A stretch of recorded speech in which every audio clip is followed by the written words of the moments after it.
Sistemasi itu bicaranya dua, bicara efisiensi di satu sisi, kita menjaga bisnis kita itu ada dalam situasi efisien dalam penggunaan sumber daya. Di satu sisi adalah kita juga efektif. Nah, efektif itu berarti goal-goal atau value-value perusahaan tercapai. Dan sistem itu membuat bisnis itu menjadi sustainable, berumur panjang, gitu ya. Jadi kalau kita hanya mengandalkan orang saja, ya tentu saja bisa efektif, bisa efisien. Tapi apakah sustain? Belum tentu. Misalnya ada satu kendala, dua kendala yang menjadikan orang-orang the best, orang-orang terbaik kita, kemudian mereka itu memutuskan untuk meninggalkan bisnis kita dengan beberapa alasan, entah ada yang pensiun, entah sakit, entah mungkin dia punya punya pelabuhan yang lebih indah bagi mereka. Nah, ini berarti kita akan berada dalam sebuah situasi yang ngeri-ngeri sedap. Nah, disitulah kemudian sistem itu kita butuhkan, teman-teman sekalian. Sekaligus ini menjadi alat assessment kita. Apakah saat ini kita tuh sudah butuh sistemasi atau tidak? Nah, ini adalah 10 tanda-tanda Anda harus segera sistemasi. Gitu. Tadi saya bilang sistemasi bisnis itu adalah sesuatu yang sifatnya penting karena kita tidak bisa mengandalkan 100% kepada orang. Nah, sistem inilah yang sebetulnya salah satu aset terpenting. Nah, apakah saat ini kita butuh sistemasi atau tidak? Teman-teman semua bisa menjawab atau mendiagnosa 10 ciri-ciri ini. Satu, kalau bisnis teman-teman semua semakin besar dan sampai owner ya tidak punya kebebasan waktu. Dalam artian kebebasan waktu itu, nih saya kalau nggak ada di bisnis saya, itu bisnis saya bisa kolaps. Nah, itu berarti kita tidak punya kebebasan waktu. Gitu ya. Artinya kita itu bisnisnya tambah besar, tapi semakin besar semakin sibuk. Nah, itu ciri pertama.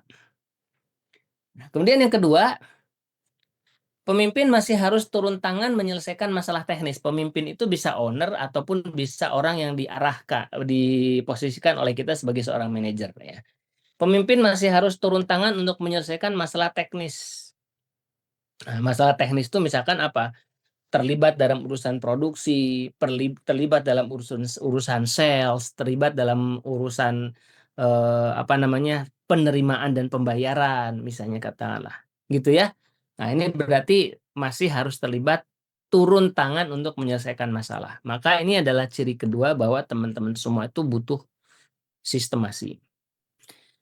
Yang ketiga, ada proses ya. Proses itu tergantung proses produksi, proses pemasaran, proses pembelian, proses penanganan customer yang tidak terkontrol dan tidak terstandar. Nah, artinya beda orang, beda cara, beda hasil. Nah, gitu ya.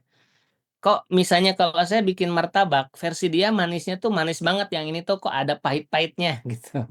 Padahal ordernya sama gitu. Nah, itu. Atau hari ini beli dengan harga sekian, besok kok beli dengan harga yang lain. Nah, itu juga berarti kan proses tidak terkontrol, produk tidak terstandar.